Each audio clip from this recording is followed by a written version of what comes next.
But there are now new questions. There's this new strain of COVID-19 in the UK and what that will mean for how rapidly it spreads and what that means for vaccines and distribution.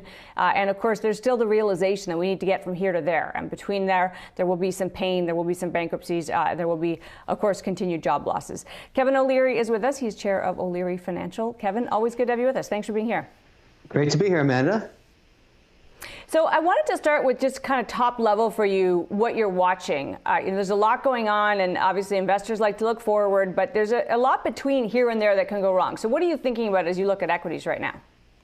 I'm trying to forecast for the next 3 quarters, Q1, Q2 through Q3, in terms of asset allocation. And so there's some mega trends that I think all investors have to deal with. And for example, in my case, I've always had a huge sectoral weighting in commercial real estate, up to 31% at times. I've elected to downsize that considerably now, down to 8%, and reallocate that capital going into Q1 into 3 sectors. Number one, healthcare. I think that's going to be a beneficiary of repatronization of all of the medical supplies, pharmaceuticals, biotech, to North America. I don't think there'll ever be a situation again going into COVID 20 and 21, whatever they'll be, where the situation is just-in-time inventory for North America. It will be inventories that will be built up as a protective measure. And I think as an investor, you have to realize that that's a mega trend. Number two, the consumer is getting more helicopter money out of the sky, primarily in Canada and the United States. Close to $1 trillion. That's very interesting for consumer goods and services. Those checks tend to go back into the economy relatively quickly, so I see for the next couple of quarters stocks that service that doing very well. And then the continued theme, which I think will continue to work for the next 3 years, is going to be any company, I heard you mention Shopify earlier, that does empower digital direct-to-consumer, because there's a mega trend changing in consumer demand. And so I look at Shopify, it has 1 million businesses on it now, including all of mine. And I look at that as a competitor to Amazon, although that's a huge part of my business too.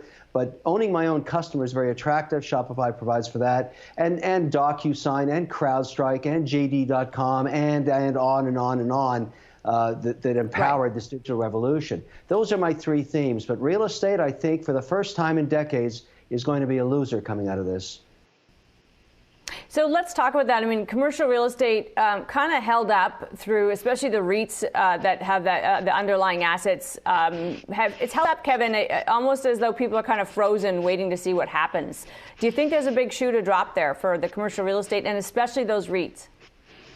REITs have trailed dramatically since the big sell-off in March. I've reduced my weighting in all of them. What concerns me more is anything to do with commercial real estate. Let's take, for example, malls in North America. We used to have 1,700 of them, down to 1,200 now. Customers of mine, such as Bed Bath & Beyond, just closed 200 stores.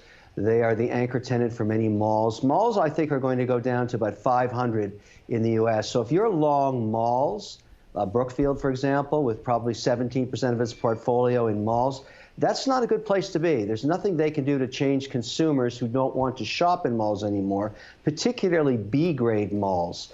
I'm not saying, that they won't manage their way out of it, but why face that headwind? So I've exited all of that.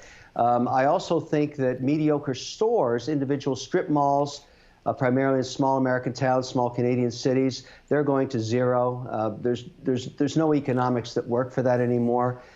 People have really gotten used to having delivery to their homes all across Canada and the United States. And so a marginal strip mall location. And all of the service support around it goes away too. So regional banks will suffer as a lot of the loans they made to the pizza operator and the dry cleaner go to zero. And I think you just have to be cognizant of that. Your basic 80% of the economy is going to come out just really doing well. But some of these old bellwethers, you should be, in my view, you want to lighten up on.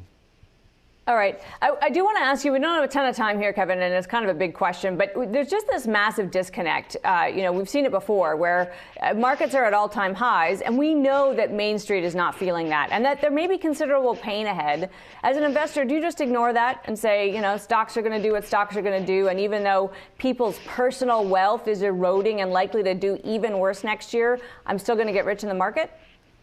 No, I think what the market is reflecting is some realities. Not all of the market is doing well. For example, I would not want to be long fixed income.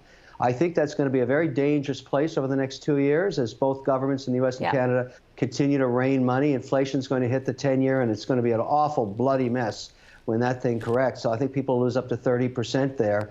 Amanda, we've never, ever existed as an investor that, putting money to work in an environment where interest rates are zero, and I can buy companies growing at 30 to 40% a year. Again, a Canadian example would be Shopify. What does that favor? That favors the equities of those companies, not the debt. And I think that trend is going to continue. I anticipate a very good year in equities in 2021 and 2022.